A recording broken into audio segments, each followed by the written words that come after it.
Welcome into the Commander's Report. I'm your host, Jack Sperry. Today, we've got the latest injury update for the Washington Commanders. The final injury reports for both the Commanders and Seahawks came out today in preparation for their Sunday Night Football matchup coming up this weekend. So today, we're going to be breaking down the official designations for all the injured players on both the Commanders and the Seahawks heading into this ball game and how those injury statuses affect the ball game on Sunday night. So make sure you guys click that subscribe button if you haven't already to get these extensive injury updates every single Friday before the Commanders play on Sundays, as well as our extensive coverage of the Burgundy and Gold every single day throughout the season and throughout the offseason. So make sure you guys click that subscribe button if you haven't already. We'll also be going live on Sunday starting at 7:30 p.m. Eastern Time. Pre-game show followed by live play-by-play and live analysis of the game itself. And then we've got our extensive post-game coverage as well of Commanders versus Seahawks. So if you guys want to join the largest individually run Commanders news program anywhere here on YouTube,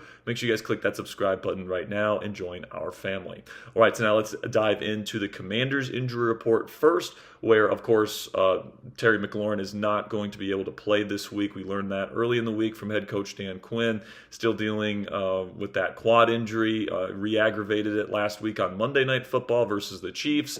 And once again, it's another week where Terry McLaurin will not be out there on the field with Jayden Daniels. Of course, the week where Terry was back last week, Jayden was out, and then the week that Jayden's back, Terry's out. So we just can't find a way to get those two on the field together this year.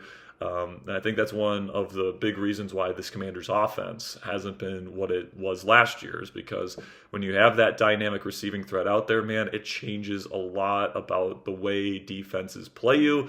They don't play as aggressively. They'll double team Terry. It'll give a lot of opportunities and open a lot of things up for other people in the run game as well as in the passing game.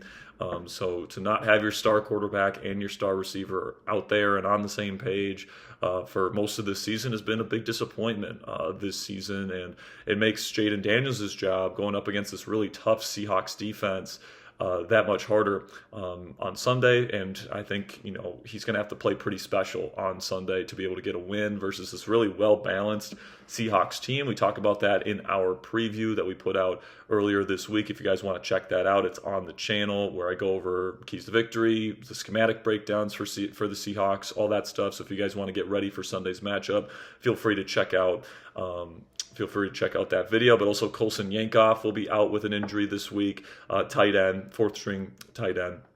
But then the questionables. Laremy Tunsil, who suffered a hamstring injury last week, tried to play through it but just didn't look right. He's going to be questionable to go with that same hamstring injury this week. Honestly, if he can't go, I thought Brandon Coleman showed enough good things at left tackle last week where I would feel at least somewhat okay with him playing on Sunday.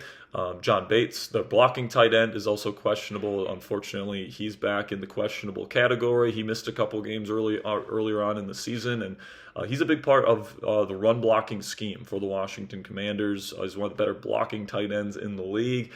So to miss him would be, an even bigger blow to the Commanders' run game, going up against arguably the best run defense in the National Football League in the Seattle Seahawks. The Seahawks currently rank first in EPA per rush given up. So, certainly it was already going to be an uphill battle to get Bill Krosky-Merritt and Jeremy McNichols going on the ground. But if you don't have John Bates, that's certainly going to affect this matchup. And then Jerzon Newton, second-year defensive tackle out of Illinois, is also questionable with an injury this week. And, with all the injuries that this team already has at the defensive end position, not that Newton's a defensive end, even though they have been playing him at edge a little bit.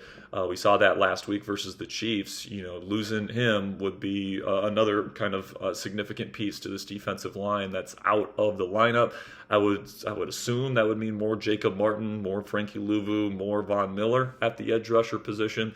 If Newton is unable to go this week, and of course an increased workload for guys like Daron Payne and Javon Kinlaw and Eddie Goldman and all these other guys that are in that interior defensive line rotation as well. So keep your eye on Laremy Tunsil, John Bates, and Jerzon Newton heading into Sunday. Then Matt Gay is going to be back this week with a back injury that he suffered last week, had to sit out. The Commanders brought in Matthew Wright.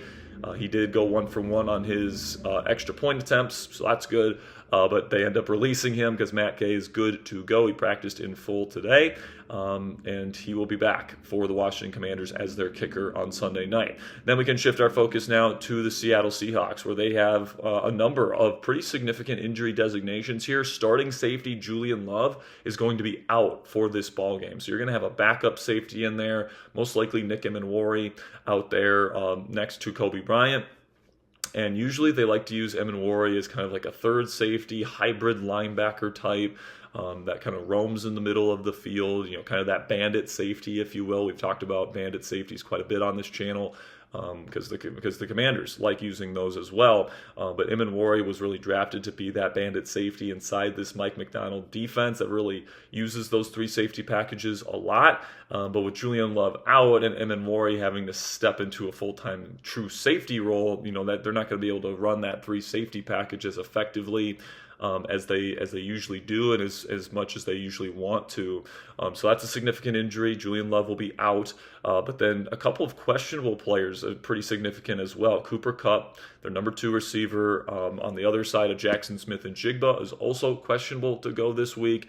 If he can't go, that's just going to make, the Commanders' efforts to focus in on Jackson Smith-Njigba a little bit easier, right? Because, if Cooper Kupp's not out there and you have somebody else like Torrey Horton, it would most likely be on the outside, I would think that would be a little bit easier for the Commanders secondary to be able to corral that number 2 receiver while they double team or bracket or do whatever they do to try and limit Jackson Smith-Njigba's impact on this football game. Now, obviously, a bunch of other teams have tried to double and bracket and do all these kind of things with Jackson Smith-Njigba, but the truly, truly elite receivers with those guys, you can double them all you want. You can try and limit their impact, but they're going to get the football, and good offensive coordinators and good quarterbacks are going to find ways to get those guys the football. The Justin Jeffersons of the world, the Jamar Chases of the world, and now the Jackson Smith-Njigbas of the world get all the attention and they can still put up big numbers. So hopefully the Commanders secondary is up for the task here. But if Cooper Kupp can't go and that secondary weapon for Sam Darnold is not there, certainly that could help in that process to try and limit JSN's impact on this ball game. But then on the defensive side of the ball for Seattle, Jarran Reed is going to be questionable in this football game. Jarran Reed, one of the better players in the league that a lot of people don't know about. He's a really, really good pass rusher on the interior, also a very solid run defender for Seattle as their starting 3 technique. And, he's a pretty significant part of their defensive front. So if he can't go, that will be somewhat significant there. So just keep your eye out for Cooper Kupp and Jalen Reed as we get into Sunday.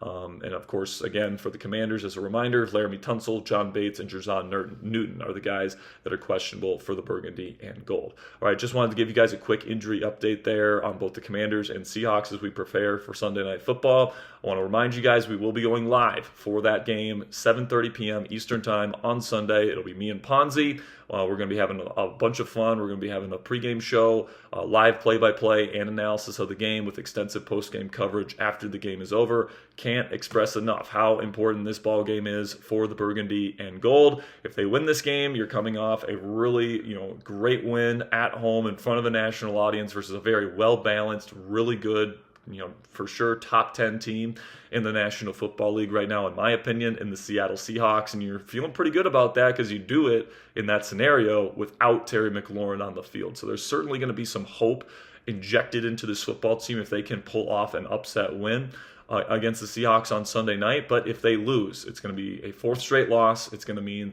the Commanders are sitting at 3-6 with their season pretty much over.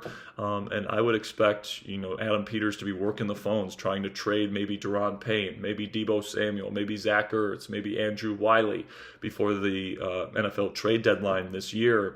And, I just can't think of a more pivotal kind of situation for a football team than Sunday Night Football for the Washington Commanders here in Week 9. So even though it's Week 9, make no mistake, it is a must-win scenario. So you guys better bring your A-game to the watch party on Sunday, just like we hope that the Commanders bring their A-game onto the field on Sunday night there in Landover. So I really do appreciate all of your guys' support. I hope to see you on Sunday night for Sunday Night Football. And until next time, guys, hail to the Commanders.